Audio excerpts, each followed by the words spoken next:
Welcome sa Tagalog Manhwa Recap. At makikitang napatingin silang lahat sa Demon. Ha? Sino ka? Sambit naman ni Tai. Ngumisi naman ang Demon at nagsabing nadidismaya daw siya na hindi nila siya nakilala ngunit wala na rong natitirang oras. Sa lalong madaling panahon, mapapasakan niya na raw ang lahat ng nandito sa kalupaan. Siya raw ay ang Demon King na si Embildan. Makikita namang napahawak si Hwayon sa kanyang espada habang napangisi naman si Lilith. At napatingin ang dalawa sa Demon. Napasabi naman ang Demon sa kanyang isip na may weird daw dito. Kapag sinasabi niya raw kasi ang ganito, kadalasan ang mga tao ay nagsisitakbuhan agad. Kaya ano raw ba ang meron sa mga bastards na ito? Makikita namang humakbang ang Demon King, dahan daw ang lumapit sa Demon, at nagsabing ito raw ba ay ang self-proclaimed na Demon King. Napaubo naman ang Demon, magsasalita pa sana, ngunit, bigla siyang sinuntok sa mukha ng Demon King. At humandusay sa sahig ang Demon. Tinapakan naman ito ng Demon King at nagsabing sa wakas na huli niya na raw ito. Ang conman na nagpapanggap bilang Demon King. Ngunit hindi raw ba ito awful na ang sinasabing Demon King ay gumagapang ngayon sa kanyang mga paa. Napasabi naman si Hwayon sa kanyang isip na so ito raw pala talaga ay isang impostor. Dahil napaka-imposible daw na ang tunay na Demon King ay ganito lang kadali na mapapatamba ng highness na isa lamang tao. Dinagdag pa ng Demon King sa Demon na wag na raw uli itong magtatangkang bigkasin pa uli ang pangalan na yon. Dahil ang pangalan niya, ay iyon. Ngunit sumigaw lang ang Demon na sino raw ba ito upang mag-utos sa Demon King. Ngunit sumagot lang ang Demon King na hindi raw ito maaari. Hayaan daw siya nitong ayusin muna ang napakabastos na paraan ng pagsasalita nito. At tinadyakan niya sa tiyan ang Demon. At bumulaho sa village ang sigaw ng Demon. Ilang sandali pa ay pinagmasdan ng Demon King ang mukha ng Demon at makikita ang kaawa-awang ekspresyon ng mukha nito.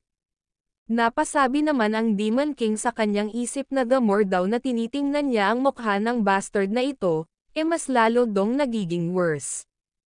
Binugbog niya raw ito dahil sa naiinis siya ngunit ito raw ay disgusting dahil ang pagmumukha daw ng taong ito ay kahawig na kahawig ng mukha niya.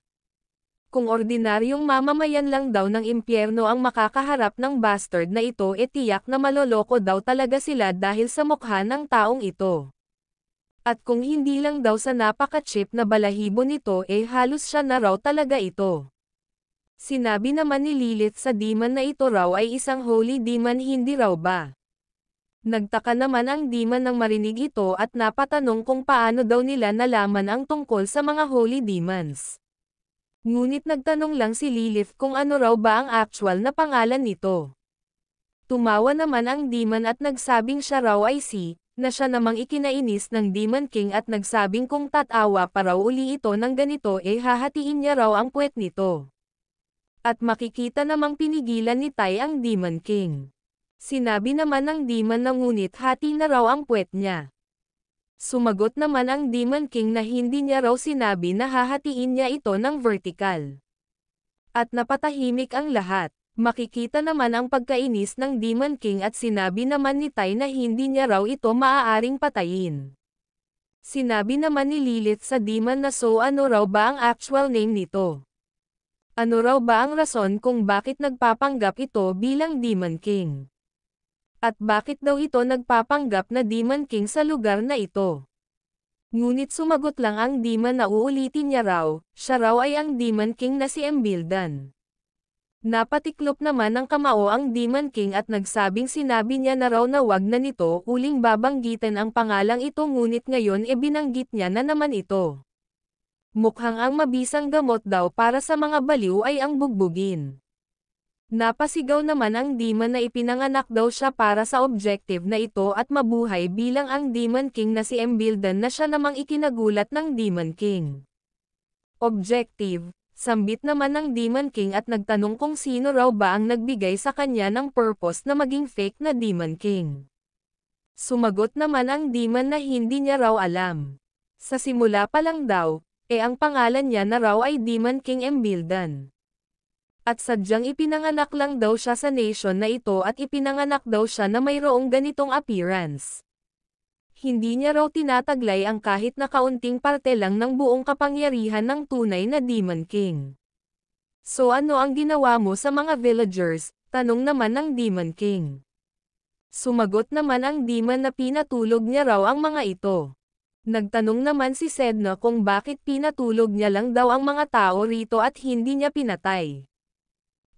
Sambit naman ng demon at nagtanong kung papatayin niya raw ba dapat ang mga taong yon upang makuha niya ang behavior ng tunay na Demon King.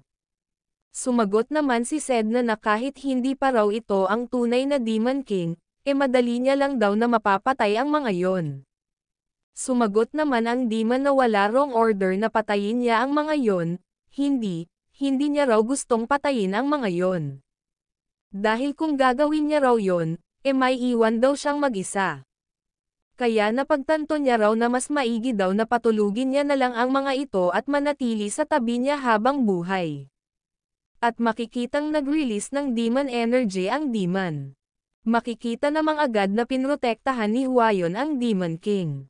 Napahawak naman ng kanyang espada si Huayon at makikitang dumampi na sa katawan niya ang demonic energy na ni-release ng demon. At makikitang inatake ni Huayon ang demon sa katawan. Nabalot na siya ng demonic energy, at napatanong siya kung ano raw ba ito. Ilang sandali pa ay nakaramdam siya ng pagkahilo at maya-maya pa ay bumagsak na siya, si Ray, napamura naman ang Demon King sa kanyang isip, na ibaba niya raw ang guard niya at makikitang natamba na rin siya at maging si Lilith. Dahan-dahan namang tumayo ang demon at napasabi sa kanyang isip na barely lang daw ang pagkakasurvive niya mula sa mga nakakatakot na mga taong ito. Kung hindi lang daw nila ibinaba ang mga guard nila, at nahulog sa trick niya, malamang namatay na raw siya sa bugbog. Ngunit, may napansin siya. Mayroon dong isa na hindi nakatulog. Kaya pasigaw siyang nagtanong kung sino raw ba ito. Ngunit sumagot lang si Tai na hindi raw ba't ito ay isang sleeping incense na ginagamit ng mga sleep demons. Napaka-cute daw nito at makikita ang pagkagulantang ng demon. Dinagdag pa ni Tai na ngunit ito raw ay tila isa lamang peke. Napatanong naman ang demon sa kanyang isip kung bakit daw ba hindi naapektuhan ng kanyang sleeping incense ang taong ito. Makikita naman ang paghakbang ni Sedna, at makikitang nag-transform na siya. At sinabi ni Sedna na oo nag-e-emit lang daw ito ng napakakapal na nakakadiring usok. Isang angel, pagtataka naman ng demon. Oo tama yun sambit naman ni Sedna at nagsabing siya raw ay si Sedna, ang Heavenly Fox. Imposible, sambit naman ng demon at nagsabing narinig niya raw na ang Heavenly Fox ay isinil ng Heavenly King sa pinakailalim na parte ng dagat. Sambit naman ni Sedna at nagsabing sekreto lang daw na nakaalis na siya mula doon. Ngunit since natuklasan niya raw ito, hindi niya na raw ito mahahayaang mabuhay pa. Nag-release ng heavenly energy si Sedna at nagsabing tapos tinangka pa raw nitong saktan si Lajir, kaya hinding-hindi niya raw ito mapapatawad. Teka lang, pasigaw na sambit naman ng demon at makikitang tumalon na si Sedna upang umatake. At sumigaw naman ang demon na papatayin niya raw ang lahat ng natutulog kapag inatake siya nito. At makikitang napahinto si Sedna. At nagtanong kung ano raw ba ang ibig nitong sabihin. Sumagot naman ang demon na gaya daw ng sinabi niya, ang lahat daw ng tao na natutulog dito sa village, ay na-stuck sa panaginip na nilikha niya. Tumawa ang demon at nagsabing ang ibig sabihin daw nun, kayang-kaya niya rong patayin ang lahat ng mga tao na nakakulong sa panaginip na nilikha niya anumang oras na gustuhin niya. Sumigaw naman si Sedna na kung ganun gisingin niya na raw silang lahat ngayon din. Hindi, sagot naman ng demon dahil kung gagawin niya raw yon papatayin daw siya nito. At makikitang nag-transform pabalik si Sedna sa dati niyang anyo at nagsabing hindi niya raw ito papatayin kapag pinakawalan nito ang mga tao. Pinapangako niya raw yon. Ngunit, sambit naman ng demon at nagsabing hindi niya raw magagawa yon. Ngunit nagulantang siya nang marinig niya si Tai sa likod na nagsabing perhaps hindi raw nito alam kung paano sila gisingin, hindi raw ba. At makikitang napaatras ang demon. Napawaw naman si Tai at napasabi sa kanyang isip na ngayong nakita niya na raw ito ng malapitan, kamukhang kamukha raw pala talaga ito ng Demon King. Pero syempre ang facial expressions daw na ginagawa nito at ang kanyang aura ay ibang-iba kumpara sa Majesty. Nagtanong naman si Sedna kung talaga raw bang hindi nito alam kung paano sila gisingin sa panaginip na nilikha nito. Sumagot naman ang demon na sa totoo lang, siya raw ay isang holy demon na ipinanganak kailan lang. Nagtanong naman si Tai kung kailan daw ba ito ipinanganak at sumagot naman ang demon na kung isasali daw ang araw na ito, 99 na araw na raw. Ano? Hindi 99 na taon kundi 99 na araw, sambit naman ni Sedna. Isang bata na niwala pang isang taon na ini-impersonate ang image ng Demon King, ni imposible nga raw para sa mga angels na maging ganap na adult kung kaka-awaken lang nito mula sa fruit. Ngunit napalingon sila nang marinig nila ang boses na nagsasabing patawad daw sa pag-interrupt sa kanilang usapan, ngunit ang Holy Demon, ito raw ba ay bagong race at makikitang ito pala ay si Ares. Oh my, sambit naman ni Tai at nagsabing mukhang ito raw pala ay na-awaken dahil sa nawalan ng malay si Lilith. Na siya namang ikinagulantang ng demon. Ano raw ba ang nangyayari dito? Ang mga ito raw ay nakakatakot. Makikita namang naglabas ng gunting si Ares, lumapit sa demon, at nagsabing since ito raw ay isang holy demon, maaari daw ba siyang makakuha ng sample para sa kanyang research. Sumigaw naman ng hindi ang demon, go ahead, sambit naman ni Tai, at sinabi naman ni Ares na kung ganun kukuhanan niya raw ito ng buhok na siya namang ikinagulantang ng demon at sumigaw na lumayo daw ito sa kanya. Samantala, makikita namang tila nahuhulog ang Demon King sa kailaliman ng dagat. Ang lugar daw na ito, nasaan daw ba siya? Iminulat niya ang mga mata niya, at nakakita siya ng mga pagkain. Iyon daw ay leg, iyon daw ay chicken leg. Nagsalita naman ang isang pagkain at nagsabing siya raw ay hindi cloud, siya raw ay cotton candy. Napamura naman ang Demon King at pasigaw na napatanong kung ano raw ba ang mga bagay na ito.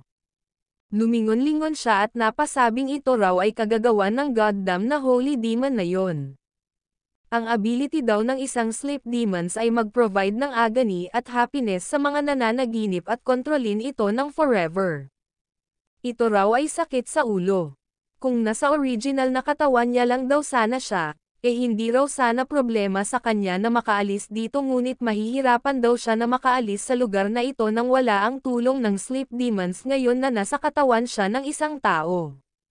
Lumingon siya at nagsabing ang tanging paraan lang daw upang makaalis siya sa panaginip na ito, ang mahanap niya ang hidden door. At makikitang naglakad na siya.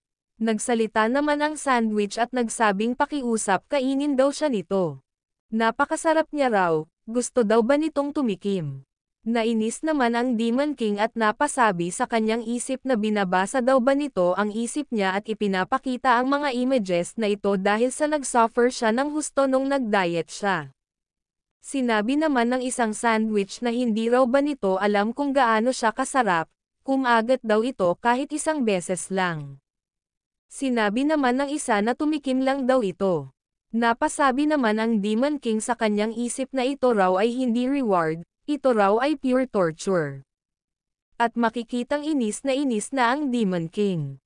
Tumingin ang Demon King sa bewang niya at napansin niyang wala ang kawa. Sinasabi raw na iyon ay isang eagle sword kaya tumanggi daw ba yon na pumasok sa panaginip dahil ito ay conscious. Ang napakagandang basura daw na yon ay niwala man lang silbi sa ganitong sitwasyon.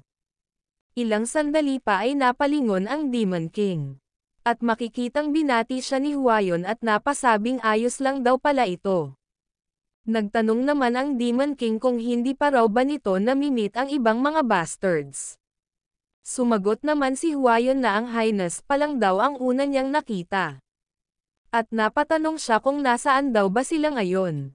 By any means ang lugar daw na ito ay mukhang hindi totoo. Obviously, sambit naman ng Demon King at nagsabing kung ito raw ay reality mas pipiliin niya na lang daw na mamatay sa gutom.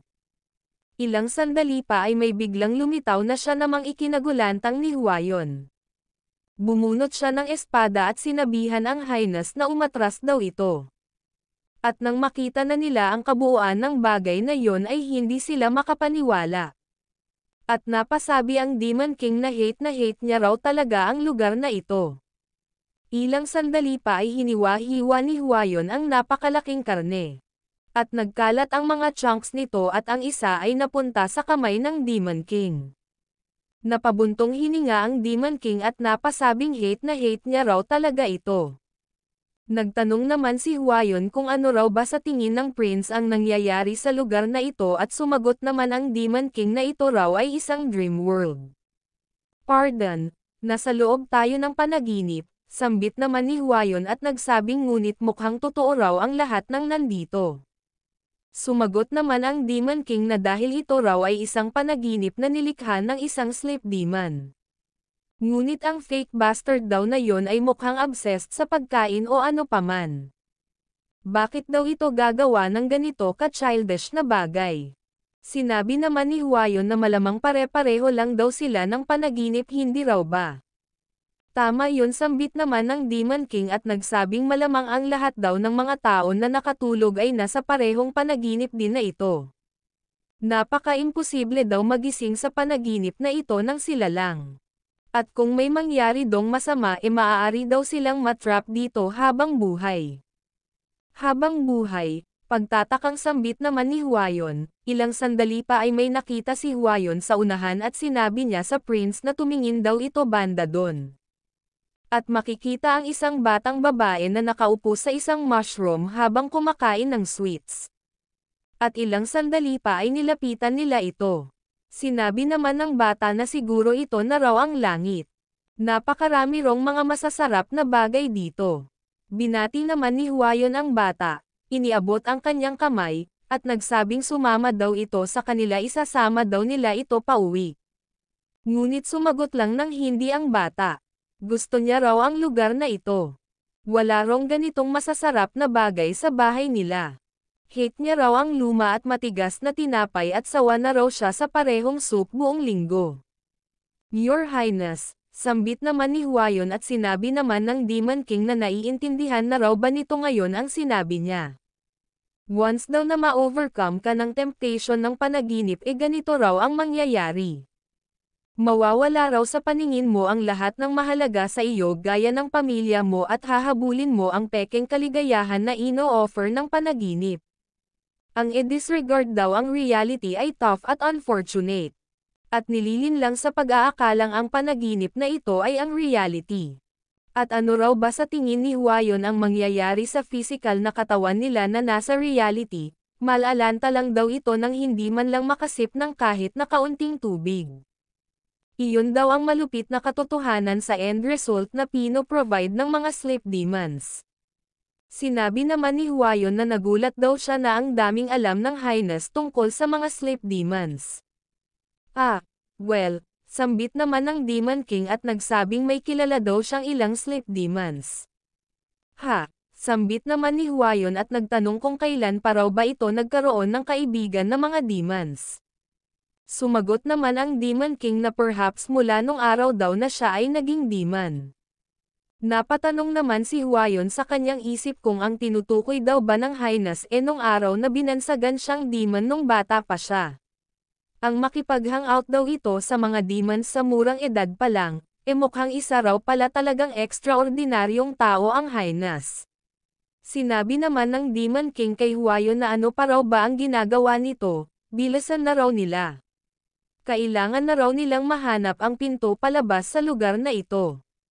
Makalipas ang ilang sandali ay makikita ang pagkagulantang ng dalawa.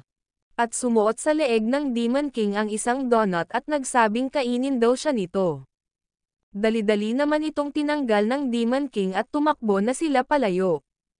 Ilang sandali pa ay makikitang napahiga sa pagod ang Demon King. At sumigaw siya na bakit daw ba siya lang ang hinahabol ng mga freaky na mga bagay na yon. Hindi raw ba masaya ang mga ito sa katotohanang naging successful siya sa kanyang diet? Nagtanong naman si Huayon kung sa tingin daw ba ng prince ayos lang yung iba. At biglang naalala ng Demon King si Ray. Sigurado raw na ang Demon Dragon na si Tai at ang Heavenly Fox na si Sedna ay hindi maaapektuhan sa sleep technique na ginamit ng Sleep Demon. At sigurado rin daw na ayos lang si Lilith dahil mag-take over naman si Ares matapos itong mawalan ng malay. Ngunit si Ray na hangin na matapos mawala ang kanyang demonic powers sigurado raw na nahulog din ito sa sleeping incense. Ilang sandali pa ay makikitang pam ito ang Demon King, pumikit, nag-release ng energy, na siya namang ipinagtaka ni Huayon. Ano raw ba ang ginagawa nito?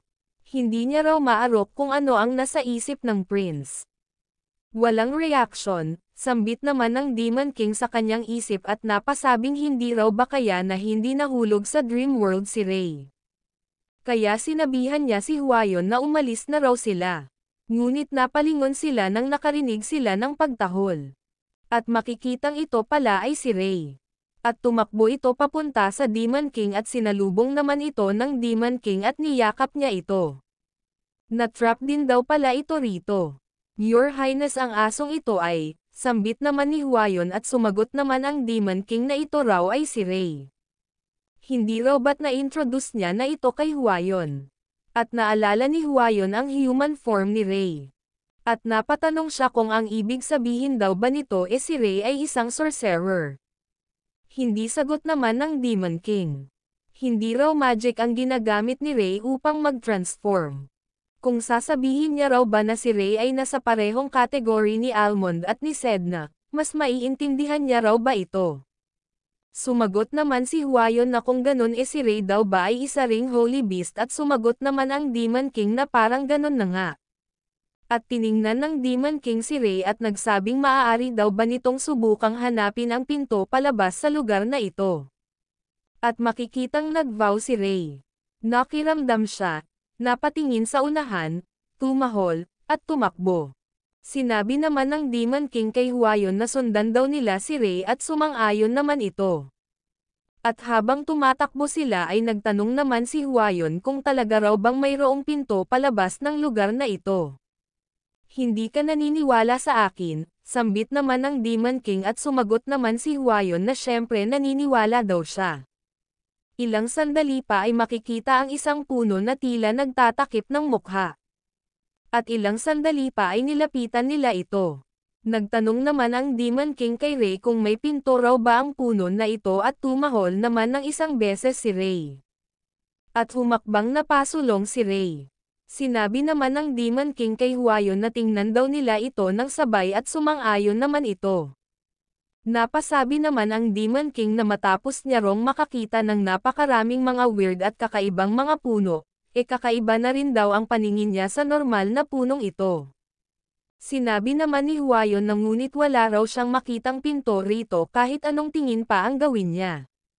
Hindi raw ba kaya na ito ay nasa itaas, aakyatan niya raw ito at titingnan. Ngunit sinabi lang ng Demon King na bakit magbabother pa raw ito, putulin niya na lang daw ito gamit ang kanyang espada. At sumang-ayon naman si Huayon. At bigla niyang ini-slash ang trunk ng puno. Na siyang naging dahilan ng pagkaputol nito. Your Highness, sambit ni Huayon, ano, sagot naman ng Demon King. At sinabi naman ni Huayon na ang pinto raw na tinutukoy nito, ito raw ba ay bilog at kulay puti. Tiningnan naman ito ng Demon King at nagsabing mukhang pinto raw pala ang buong puno. Tama lang daw pala na pinutol nila ito. At bigla itong tinadyakan ng Demon King na siyang naging dahilan upang mawasak ang pinto at lumantad sa kanila ang isang napakadilim na lagusan. Sinabi naman ng Demon King na siya raw ang mag-take ng lead kaya sumunod daw silang dalawa sa kanya. At tumalon na ang Demon King. Sa wakas makakaalis na raw sila sa nakakasuka na food hell na ito. Ilang sandali pa ay narinig ng Demon King ang boses ni Tai na gumigising sa kanya at tuluyan na ngang nagising ang Demon King at bumangon siya. Na siya namang ikinagalak ni Tai at nagsabing welcome back my king. Napasabi naman ang Demon King na iyon daw ay isang kakila-kilabot na panaginip. At tinanong niya si Tai kung nasaan daw ba sila. Sumagot naman si Tai na sila raw ay nasa isang empty home dito sa village. Napalingon naman ang Demon King at napasabing mukhang kakailanganin pa raw ng dalawang yun ng ilang oras bago magising. Sinabi naman ni Tai na malamang napaka-bizarre daw ng naging panaginip nila. Ang bastard daw kasi na holy demon na yun ay 99 na araw na gulang pa lamang. 100 na raw pala since lumipas na ang isang araw. Ano, 100 araw lang ang bastard na yon, gulat na sambit naman ng Demon King. At ikanwento ni Tai ang lahat. So ganun pala ang nangyari sambit naman ng Demon King. Sinabi naman ni Tai na sinubukan niya rong makakuha ng impormasyon as much as possible sa pamamagitan ng pag-threaten habang natutulog ang Majesty. Ngunit ang bastard daw na yon ay wala raw talagang clue kung paano siya ipinanganak. Ito raw ay isang takot at malumbay na bata at mukhang ginawa lang daw ng bastard na yon ang sitwasyong ito upang magmukha siyang isang malakas na Demon King. At dahil daw doon na-drain daw nito ang kanyang demonic energy. Napabuntong hininga naman ang Demon King at napasabi na ang ibig daw bang palabasin ni Tai nahulog siya sa trap ng isang napaka-lousy na demon. At nagtanong ang Demon King kung nasaan na raw ba ang fake na punk na yon. Sumagot naman si Tai na malamang nasa labas daw ito ngayon kasama ni Sedna. Ilang sandali pa ay makikitang lumabas na ang Demon King. At tinawag niya si Sedna. Lajir, sambit naman ni Sedna paglingon niya at tumakbo papunta sa Demon King. Ayos lang daw ba ito? Nag-alala daw siya rito. Sinabi naman ng Demon King na hindi na raw nito kailangang mag-alala. Hindi raw siya masasaktan ng ganoon kawalang kwentang bagay. Nang biglang dumating ang demon at sinigawan ang Demon King na paano daw ito nakalabas. Wala pa raw sino mang nakakalabas sa kanyang panaginip. Ngunit sumagot lang ang Demon King na ang dream world daw na ginawa nito ay napaka-fucked up. Niayaw niya raw manatili doon kahit na saglit lang. Napasabi naman ang Demon King na ang isa rong hamak at foolish na tao ay hindi maaarok ang great will ng Demon King. Ang objective niya raw ay ang matikman ang lahat ng pagkain sa buong mundo at lumikha ng perpektong panaginip. Tumawa siya, at dinugtong na din magro-rule daw siya sa mundo sa pamamagitan ng pagkain. Ganoon ba? Naiinis naman na sambit ng Demon King. At kung makapag-rule daw ito sa buong mundo, ano raw ba ang gagawin nito? Sinabi naman ng demon na kapag nangyari daw yon ipapatikim niya raw sa mga tao ang best food sa mundo at ang lahat daw ay magiging masaya habang buhay. Ngunit nagtanong lang ang Demon King kung ito raw ba ay isang stupid. Ano naman daw kung maging masaya ka sa iyong panaginip? Ang mga tao raw ay hindi maaaring mabuhay sa dream world. Hindi raw magtatagal ang mga katawan nila at ang lahat ay mamamatay. Sumigaw naman ang demon na sinasabi daw ba nito na nakagawa siya ng mistake kahit na napasaya niya ang mga tao sa village na ito. Ngunit tinawag lang itong edyot ng Demon King at nagsabing wag daw nitong standardized ang happiness sa kanyang sariling standards.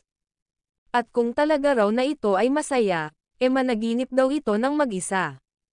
Sumagot naman ang demon na ngunit malungkot daw ang mag-isa. Sinabi naman ng Demon King na siya raw ay si Lajir at tinanong niya ang demon kung ano raw ba ang totoong pangalan nito. Totoong pangalan ko, sambit naman ng demon at nagsabing siya raw ay isa lamang fake at expendable. Siya raw ay failure sabi ng kanyang ama. Kaya no way daw na siya ay mayroong pangalan. Hindi niya raw naaalala ang lahat ngunit narinig niya raw na maraming holy demons na kagaya niya ang nilikha. Perhaps ang mga ito raw ay mayroong mga pangalan hindi gaya niya. Sinabi naman ng Demon King na narinig niya raw na hindi nito alam kung paano siya napunta rito o kung sino ang nagbigay ng order sa kanya. Sinabi naman ng demon na hindi niya raw na-meet ang ibang mga holy demons, ngunit narinig niya raw ang mga ito nung siya ay nasa loob pa ng embryo. Though nagdududa daw siya kung alam ito ng kanyang ama. Nagtanong naman ang Demon King kung ano raw ba ang identity ng ama na tinutukoy nito at sumagot naman ang demon na tungkol doon, hindi niya raw alam. Napasabi naman ang Demon King sa kanyang isip na mukhang hindi raw ito nagsisinungaling. Nagtanong naman si Sedna sa Demon King na ano raw ba ang gagawin nila sa mga village people. Sinasabi raw ng demon na ito na hindi niya alam kung papaano gisingin ang mga na-trap sa panaginip dahil napakabata niya pa. At sa rate na ito, mapapahamak daw ang mga village people. Hindi raw ba nila ito tutulungan? Ngunit sumagot lang ang Demon King na hindi na raw kailangan. Napahawak naman ang demon sa kanyang ulo at mapapansin na tila unti-unting naglalaho ang kanyang mga pakpak. At sinabi ng Demon King na dito na raw magtatapos ang buhay ng bastard na ito. Napatanong naman si Sedna kung bakit daw ba ito nagde-disintegrate. Sumagot naman ang Demon King na ganito raw ito nakadesign. Ang isang unnatural body na nag-hold ng unstable na demonic energy ay hindi magtatagal. Ngumiti naman ang demon at nagsabing tama daw ito. At ito raw ang dahilan kung bakit hindi siya binigyan ng kanyang ama ng maraming demonic energy sa simula pa lang. Napatanong naman si Sedna kung ang ibig sabihin daw ba nito mamamatay siya. Oo, sambit naman ng demon, though marami pa raw sana siyang gustong gawin. Ngunit kahit na raw ito ay isa lamang short-lived dream, ito raw ay talagang napaka-enjoyable para sa kanya at tuluyan nang naglaho ang demon. At napatangala ang dalawa, at ilang sandali pa ay napatingin sila sa balahibo na naiwan ng demon. Nilapitan ito ng Demon King, pinulot, pinagmasdan, at nagsabing kahit gaano niya pa raw ito tingnan, ito raw ay mas malapit sa balahibo ng mga angels kumpara sa mga demons. Ilang sandali pa ay makikitang nagising na ang mga tao na nahulog sa panaginip at niyakap sila ng kanilang mga pamilya. At niyakap din ng lalaking nag-condemn sa prince ang kanyang asawa at anak na babae. Napasabi naman si Tai na mukhang magiging maayos na raw ang lahat.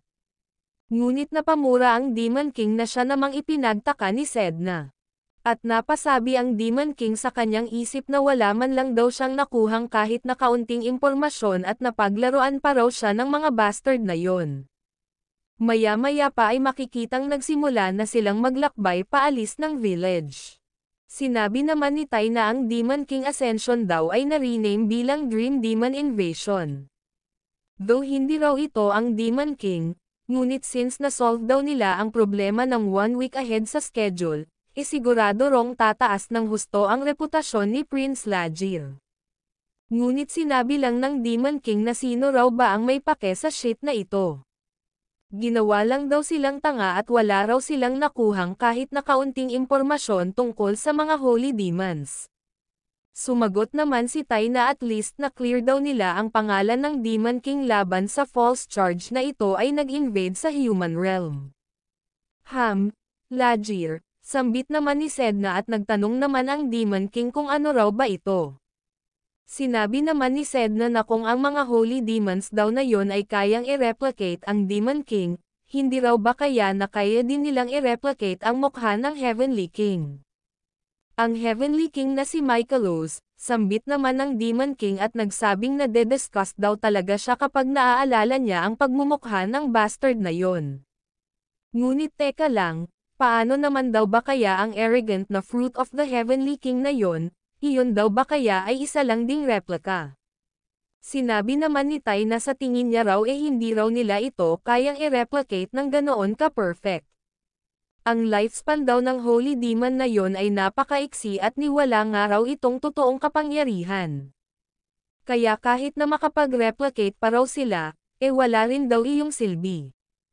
Well, sambit naman ni Sedna at nagsabing hindi naman daw yon nagtataglay ng anumang special abilities o kaya naman napakalakas na kapangyarihan.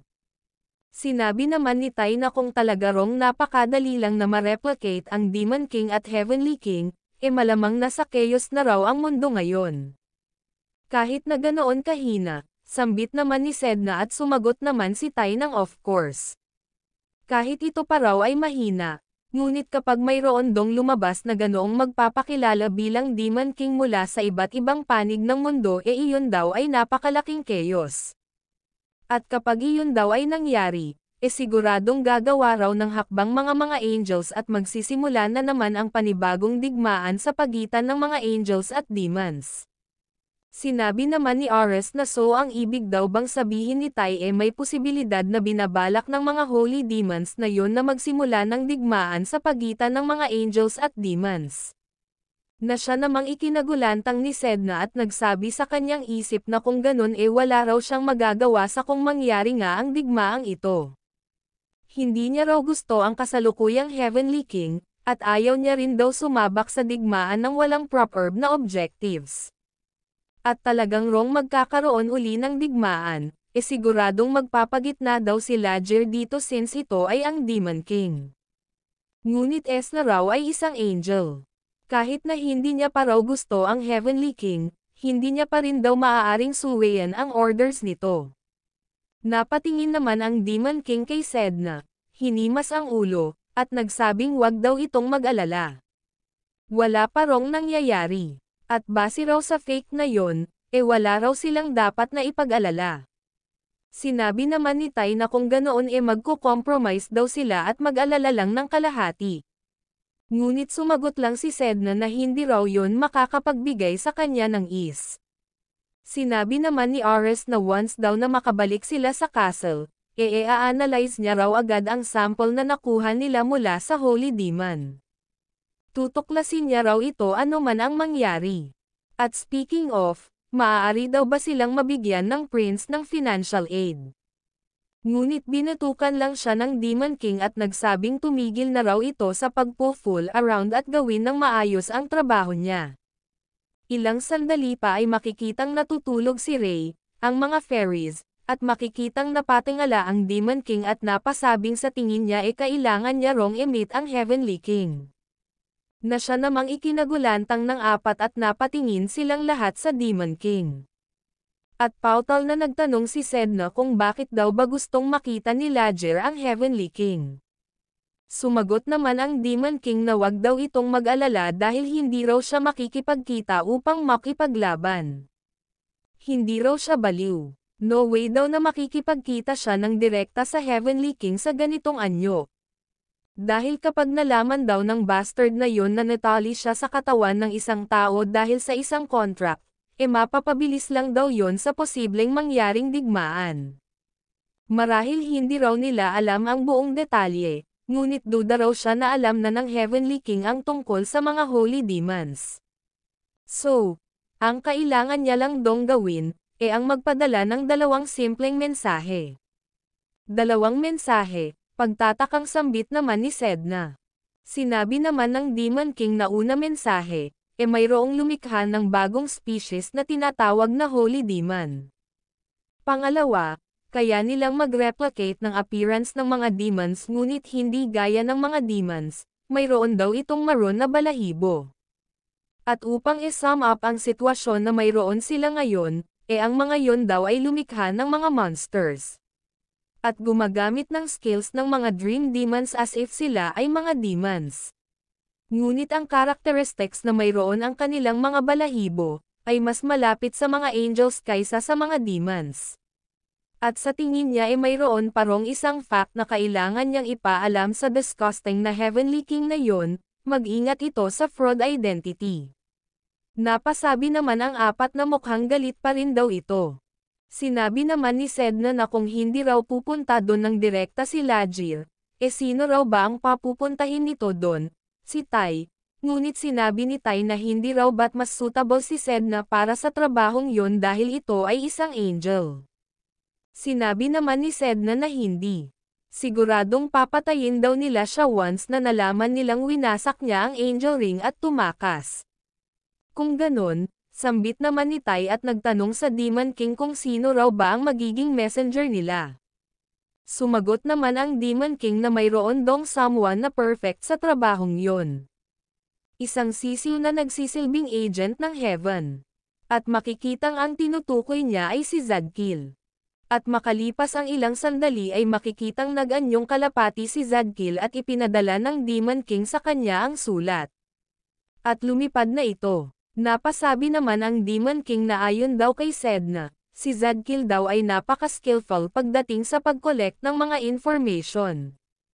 Kaya kung mag-iimbestiga daw ang bastard na yun matapos nitong marinig ang tungkol sa Demon King's descension, at makakuha ito ng impormasyon tungkol sa mga demons, siguradong maniniwala daw ang Heavenly King. Since sinabi niya rin daw sa sulat na maging ang Demon Realm ay nakaka-experience din ng dilema dahil sa paglitaw ng mga Holy Demons. Kaya siguradong makakakuha daw siya ng reaction at reply mula sa Heavenly King sa lalong madaling panahon. Kaya mabuti raw at nakapag-sign ang pigeon na yun sa Book of Lagir. At napalingon ang Demon King nang marinig niya si Huayon na nagsabing Your Highness nandito ka pala. Maayos na raw ba ang tiyan nito ngayon? Nag-alala daw kasi siya nung pinahinto nito ang Kar'ata dahil nakaramdam ito ng pagkaduwal.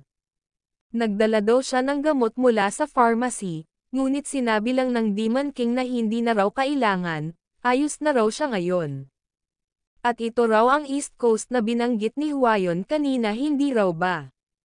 Oo, sambit naman ni Huayon at nagsabing ito raw ay tinatawag na The Cliff Coast. Kilala dahil sa taglay nitong malalaking bato at rugged na mga terrain. Sinabi naman ng Demon King na mukhang wala rong malaking population na malapit dito since napaka-rough ng lugar na ito. Ito raw ay perfect para sa binabalak nilang undersea tunnel construction. Naglaan daw siya ng oras upang tingnan ang site ngunit mukhang nagsayang lang daw siya ng oras. Ngunit sinabi ni Huayon na mayroon dong maliit na village malapit dito kung saan mayroong naninirahan na mga tao. Na siya namang ikinagulat ng Demon King. Ilang sandali pa ay makikitang nasa harap na sila sa bunganga ng isang kuweba. Nagtanong naman ang Demon King kung talaga raw bang mayroong village sa loob nito. Ito raw ay mukhang bukas na bunganga ng isang beast. Marami daw bang nakatira dito? Paano raw nangyaring mayroong nakatira dito? Maaari daw silang bahain ng dagat dito. Sumagot naman si Huayon na ngunit kahit na ang lugar na tulad nito ay turing din nila na precious home. Wala ba silang ibang choice kundi ang tumira dito? Tanong naman ng Demon King. At sumagot naman si Huayon na hindi raw siya sigurado tungkol sa buong detalye ngunit base daw sa kanyang nakalap na mga impormasyon, ang mga nakatira daw dito ay ang pinakamahihirap na mga mamamayan ng Jerlela. Ganon ba? Sambit naman ng Demon King at nagsabing mukhang hindi raw pala ito naiiba mula sa mga demons since ang status mo ay nag-change depende sa iyong kakayahan at authority. At ilang sandali pa ay maririnig ang isang boses na sumisigaw ng Your Highness dito banda. At makikitang ito pala ay si Tai kasama ang isang matanda, si Ares, at mga fairies at si Sedna. Ilang sandali pa ay pumasok na ang dalawa. Nagtanong naman si Tai kung nagtagumpay daw ba itong magpadala ng mensahe at sumagot naman ng oo ang Demon King. Pinakilala naman ni Tai ang matanda at nagsabing ito raw ay ang chief ng Cavern Village. May gusto raw itong sabihin sa Highness. Welcome Your Highness, bati naman ng chief sa bato sabay ubo na siya namang ipinagtaka ni Huayon at ng Demon King. At sinabi ni Tai sa matanda na dito raw banda ang prince.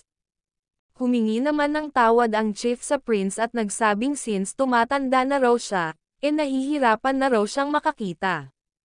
Patawad daw ngunit, posible daw ba na sa ibang lugar na lang sila mag-construct ng seaweed dungeon? Na siya namang ipinagtaka ng Demon King. Lumalabas na mali pala ang pagkarinig ng chief sa ipinaliwanag ni Tai sa kanya kanina kaya ibinulong uli ni Tai na iyon daw ay hindi seaweed dungeon kundi isang undersea tunnel. Ha! Sambit naman ng chief at nagsabing palubog na raw ang araw, ito raw ba ang oras? At sumigaw naman uli si Tai na hindi raw iyon seaweed dungeon kundi isang undersea tunnel. Napabuntong hininga naman ang Demon King at nagsabing whatever. Ngunit kahit ano paman, bakit daw ba ito tutol sa construction? Ngunit sumagot ang chief na ano raw ba ang ibig sabihin ng Highness na tutol siya, kailanman ay hindi raw sila tatutol sa Highness. Sadyang mapagkumbaba lang daw silang nakikiusap. At makikita ang isang bagay na papunta sa direksyon ng Demon King.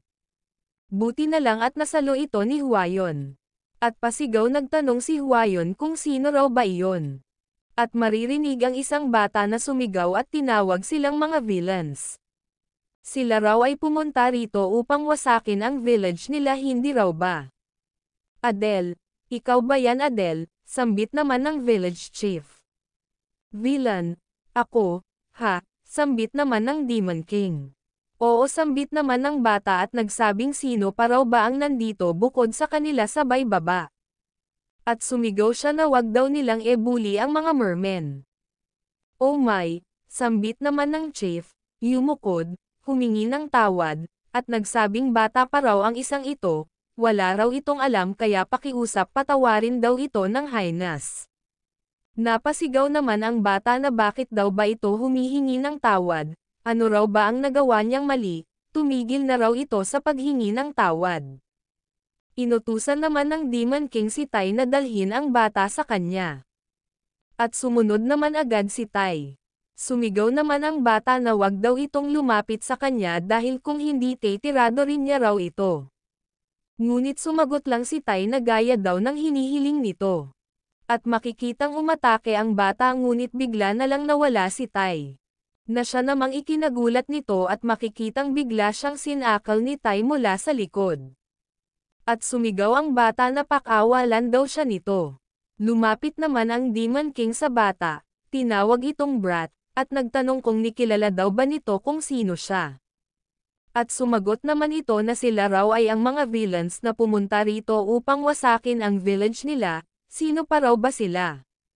Ngunit sinabi ng Demon King na siya raw ay ang loser na prince ng nation na ito. Siguro naman narinig na nito ang mga sabi-sabi tungkol sa kanya, hindi raw ba? Your Highness, gulat na sambit naman ng bata. Yumuko siya at nakiusap na wag dong wasakin ng Highness ang village nila. Naninirahan daw sila rito in harmony kasama ang mga mermen. Ang mga foreigners daw ay hindi dapat pumunta rito. Sinabi naman ng Demon King na wag daw itong mag-alala dahil hindi raw siya pupunta sa village. Talaga, nagagalak namang sambit ng bata.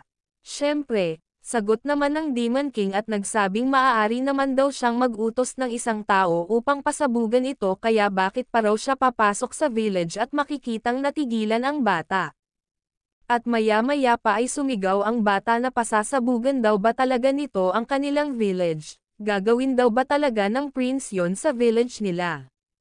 Okay, sambit naman ng Demon King at nagsabing wawasakin daw nila ang cave na ito upang mag-build ng undersea tunnel dito. At ito raw ay magiging pinaka-populated na coast sa buong nation na magko-connect sa Canas at Great Eastern Continent.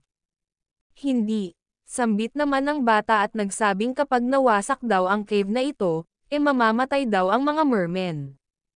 Ang mga mermen daw na ito ay mahihina, hindi raw nila ito kakayanin.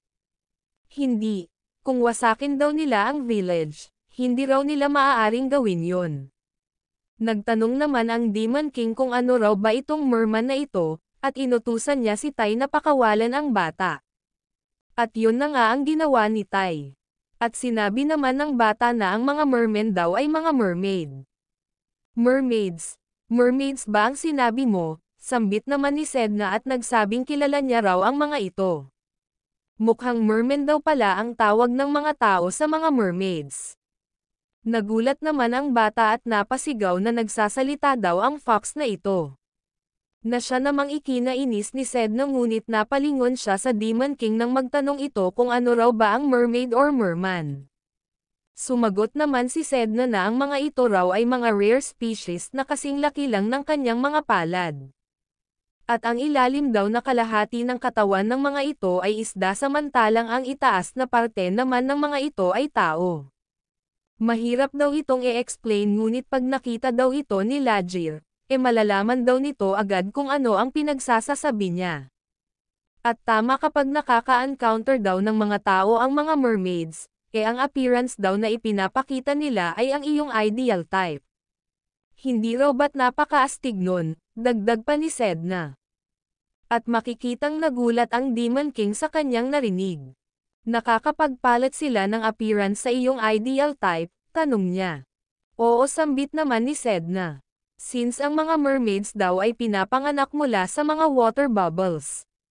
Supposedly ang mga mukha daw nito ay parang mga water droplets at walang mga mata, ilong, at mga labi. Ngunit kapag nakaka-encounter daw sila ng mga tao, sinasabi raw na tinitake nila ang appearance na ideal ng makakasalamuhan nila, though hindi niya pa raw mismo nami-meet ang mga ito. Nagtanong naman ang Demon King sa bata kung nandito raw ba ang mga mermaids sa cave na ito. Of course sambit naman ng bata at nagsabing mayroon dong mahigit 100 mermaids na nakatira dito sa village. At sila raw ay napakamagaganda. At sigurado raw siya na mapo-fall in love din at first sight ang Highness kapag nakita niya ang mga ito. Gusto raw bang makita ng Highness ang mga yon? Sumagot naman ang Demon King na hindi. Sa tingin niya raw napaka-gross ng mga yon.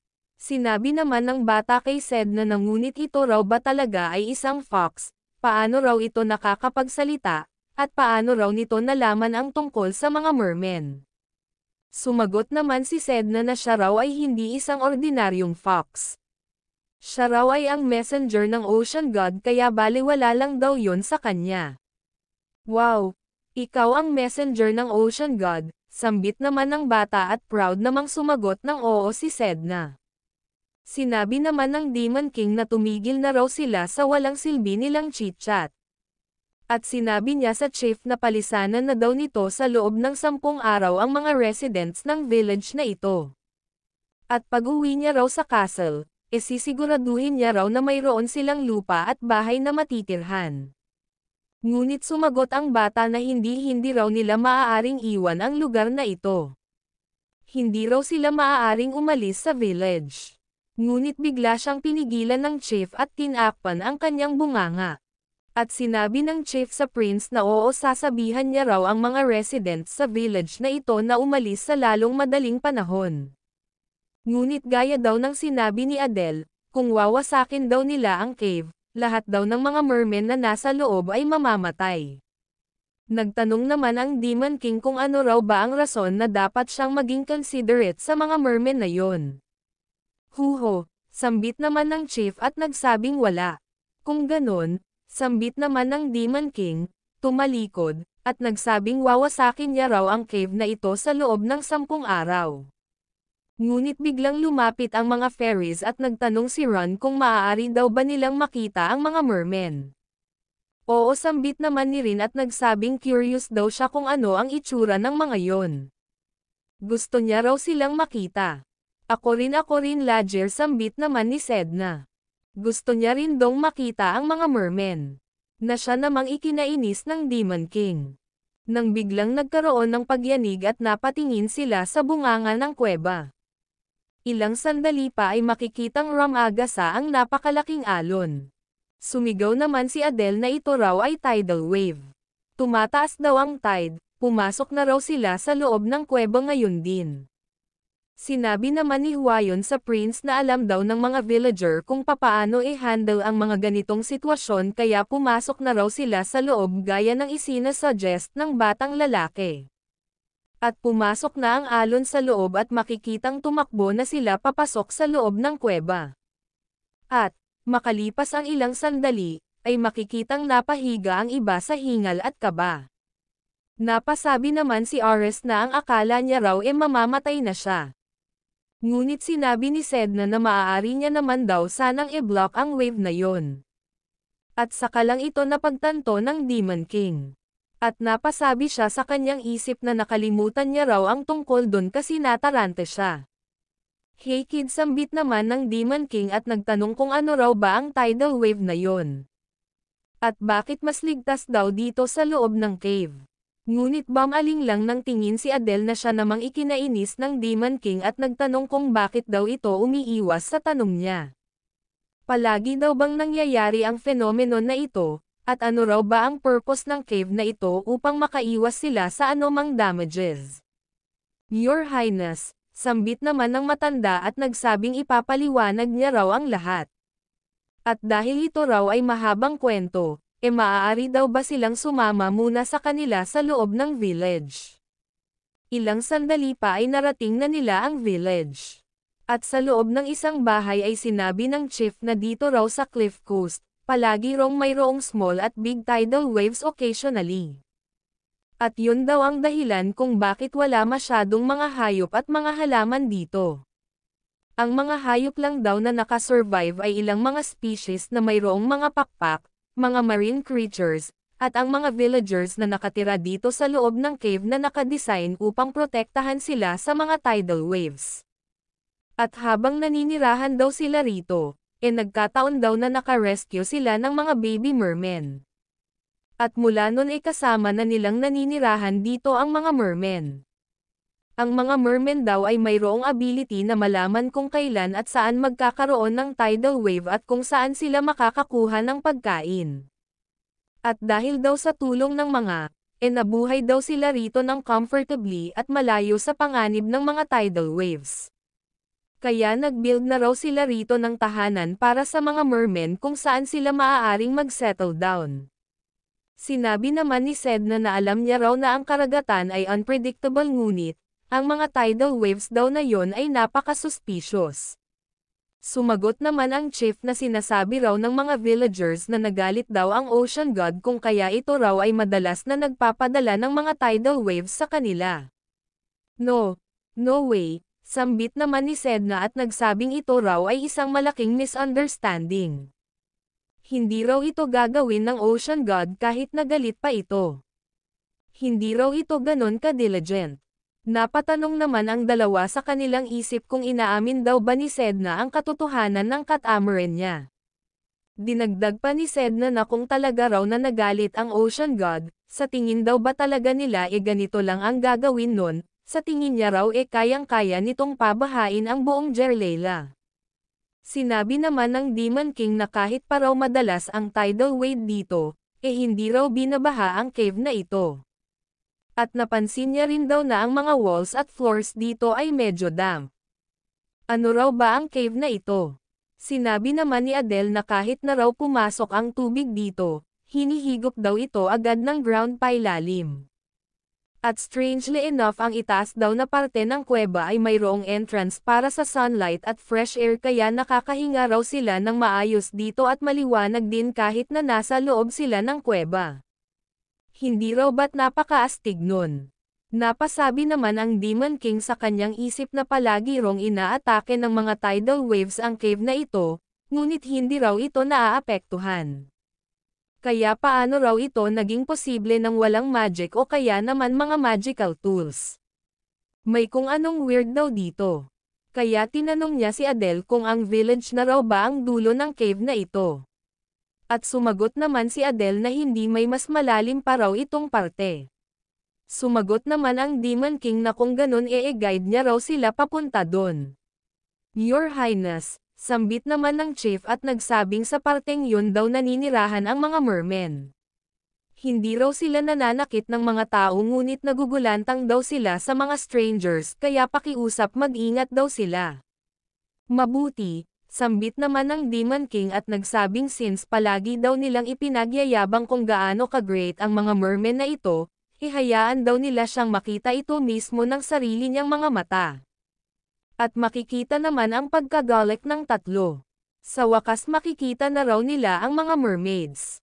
Ilang sandali pa ay bumaba na sila. Nagtanong naman si Tai kung malayo pa raw ba sila. Sumagot naman si Adele na malapit na raw sila at doon na raw ang dulo ng kuweba. Dito raw banda. Kapag pumasok daw sila sa butas na ito, makikita daw nila ng personal ang mga mermen. Ngunit since napakaliit daw ng butas, kailangan daw nilang gumapang. Lumingon naman ang Demon King at tinawag ang dalawang fairies. Kaya naman daw nilang palakihin ang butas na ito hindi raw ba? Of course sambit naman ng dalawa, ilang sandali pa ay naghawak kamay si Ron at Rin, nagcast ng spell, nagliwanag ang butas, at makikitang dahan-dahan itong lumaki. Wow sambit naman ni Adele at napasabing iyon daw ay incredible. Iyon daw ba ay magic? Sumagot naman si Tai na ito raw ay ang ability ng mga fairies. At maya-maya pa ay lumaki na ang entrance. Napasabi naman si Ares na ito raw ay amazing. At bumungad sa kanila ang isang anyong tubig at makikitang ito ay tinatamaan ng ray ng araw. Napasabi naman ang Demon King sa kanyang isip na so ito raw pala ang pugad ng mga mermaids. Wow, napakaganda, sambit naman ni Sedna at dali-daling tumakbo papunta sa gilid ng tubig. At nakita niya ang isang mermaid. Ito raw ay isang species ng mermaid, ang merman. Ito ang merman, na siya namang ikinagulantang nito at biglang lumangoy pailalim at makikita ang buntot nito. Na siya namang ikinalungkot ni Sedna. Tumakbo daw ito, wala naman daw siyang binabalak na masama. Bigla namang lumapit si Adele at nagsabing hindi niya raw ito maaaring gulatin. Mahihina daw ang mga katawan at spirit ng mga ito kaya maaari daw itong mamatay. Humingi naman ng tawad si Sedna at nagsabing hindi niya raw alam. Nagtanong naman ang Demon King kung bakit tila isang water droplet daw ang mukha ng merman na yon. Hindi raw ba't sinabi ni Adele kanina na nagpapalit ng anyo ang mga ito kapag ka nakakakita sila ng mga tao? Sumagot naman si Adele na ginagawa lang daw nila yon kapag ka gusto nila ang isang tao. Ilang sandali pa ay umahan ang isang merman, napatingin si Adele, at makikitang dahan-dahan itong nagpalit ng anyo bilang isang magandang babae. At napasambit ng mom si Adele. Ang ideal type mo ay ang iyong ina, tanong naman ng Demon King. Sumagot naman si Adele na siguro nga ganon. Though hindi niya raw alam ang itsura ng kanyang ina, since ito ay namatay nung ipinanganak siya, ang sabi daw ng village chief ito raw ay ang itsura ng kanyang ina. At tinanong niya ang prince kung hindi raw ba ito curious kung ano ang itsura ng kanyang ideal type. Ngunit sumagot lang ang Demon King na hindi raw siya interested. Bakit? Sambit naman ni Sedna at nagsabing curious daw siya kung ano ang ideal type ni Lajir. Nagtanong naman ang Demon King kung ano raw ba ang gagawin ni Sedna sa impormasyon na yon. Sumagot naman si Sedna na gusto niya lang dong makita kung ano ang type ni Lajir. Sinabi naman ng Demon King na though hindi niya raw masasabi na sila ang kanyang ideal type, ayaw niya rong mapalayo sa kanya ang mga nilalang na gusto niya. At kasama na raw doon si Sedna. Kasama ako, sambit naman ni Sedna at makikita ang pagkagalak sa mukha niya at nagtanong naman si Ares kung kasama daw ba siya doon. At makikitang napangiti si Tai. Sumagot naman ang Demon King na syempre kasama din daw doon si Ray. At makikitang nagningning ang mga mata ni Ray at makikita naman ang pagkalungkot ni Ares at napatingin ang Demon King kay Huayon. Napayuko naman si Huayon at makikitang dahan-daang bumalik sa dati niyang anyo ang mermaid at bumalik na ito sa ilalim ng tubig. At napasigaw si Adele, ilang sandali pa ay lumabas ang ilang mga mermaid. Napasabi naman si Sedna na napakarami daw nila mukhang ito raw pala talaga ang tahanan ng mga mermen. Maya-maya pa ay may napansin ang Demon King. Ano raw ba yon? May nagliliwanag daw sa ilalim ng tubig. At tinanong niya si Tai kung ano raw ba sa tingin nito kung ano yung nagliliwanag sa ilalim ng tubig. Sumagot naman si Tai na mukhang ito raw ay isang bato. Ngunit makukumpirma niya lang daw ito kapag tiningnan niya ito ng malapitan. At kung ito raw ay isang glowing stone, hindi raw ba kaya na ito ay isang uri ng magic stone? Sinabi naman ni Ares na ngunit hindi raw nagliliwanag ang mga magic stones kung ito ay hindi napaprocess, iyon daw ay isang obvious na fact. Ito raw ay pino-process ng spell o kaya naman magic formula upang ma-activate ang magic na nakastore sa loob nito. Sinabi naman ng Demon King kay Tai na iyon daw ba ay isang magic stone at dalhin niya raw ito rito. Ha! Ako na naman, sambit naman ni Tai. Na siya namang ikinainis ng Demon King at nagsabing kung ganon siya na lang daw ang pupunta. Sumagot naman si Tai na syempre hindi babalik daw siya agad. At makikitang nag-dive si Tai. At nagsitabihan ang mga mermaids. At lumangoy na pailalim si Tai. Napasabi naman si Tai sa kanyang isip na ang tubig daw na ito ay warm. Ngunit sa tingin niya raw ito ay isang lake na binubuo ng tubig alat. At ilang sandali pa ay nakita niya na ang bato. Ito raw ay nagliliwanag at mainit. Napaka-imposible daw na mayroon itong ganitong effect kung hindi ito na-process ng mga tao. Alright, kukunin niya na raw ito. Ngunit bigla siyang hinaranggan ng mga mermaids. Ha! Ang mga scaredy cats na ito, sambit naman ni Tai. Bakit daw ba kaya desperate ang mga ito na protektahan ang bagay na ito? At makikita ang napakaraming tila mga itlog na nakapaligid sa bato. Kaya umahan na si Tai. At sinabi niya sa Demon King na mayroon dong problema. Pinuprotektahan daw ng mga mermaids ang bato. Kaya hindi niya raw ito makuha. At hindi raw maliit ang bato na ito. Sinabi naman ng Demon King na ang ibig daw ba nitong sabihin kailangan muna nilang take care ang mga mermaids bago nila makuha ang Magic Stone. Bigla namang lumapit si Adele at sumigaw na hindi raw maaaring gawin yun ng prince. Pakiusap, wag daw nilang saktan ang mga mermen. Pakiusap, ang mga mermen daw na ito ay parang pamilya na nila. Napasabi naman ang Demon King sa kanyang isip na kung ang strange daw na batong yun ang dahilan ng mga tidal waves, ang i-get rid daw ito ang tamang gawin. Ngunit paano raw kung mamatay ang mga mermen during sa process, siguradong masisira daw ang reputasyon na nabuo niya. At siguradong kakalat daw ito sa buong Jerlela. At sa mga bad deeds na nagawa ng bastard na prince na yun sa past, siguradong maniniwala daw ang lahat. Seriously, ang son of a bitch daw na prince na yon ay pain in the ass.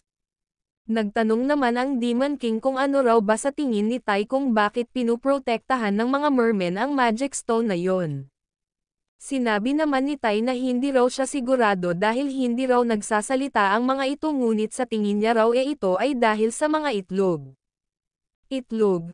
Mayroon silang mga itlog sa ilalim ng tubig, sambit naman ng Demon King. Oo, sagot naman ni Tai at nagsabing nagtataka daw siya nung una kung ano ito, ngunit marami rong mga colorful na mga itlog na nakapalibot sa Magic Stone.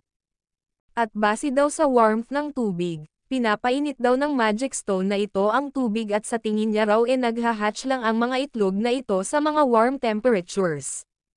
Napasabi naman ang Demon King na mukhang kapag kinuha daw nila ang Magic Stone siguradong bababa daw ang temperature at mamamatay ang lahat ng mga itlog. At tinanong ng Demon King si Sedna kung mayroon daw ba itong kakayahan na kontrolin ang temperature ng tubig. Sumagot naman si Sedna na daw kaya niya rong kontrolin ang tubig, hindi niya raw kayang kontrolin ang temperature nito. At makikitang napaisip ang Demon King. Ilang sandali pa ay tinawag niya si Adele. At sinabi ng Demon King na pasasamahan niya raw ito sa mga fairies, dalhin niya raw ang mga villagers dito ngayon din. Ang mga villagers, dalhin dito, sambit naman ni Adele. Oo, sagot naman ng Demon King at nagsabing siguraduhin niya raw na dadalhin niya silang lahat dito.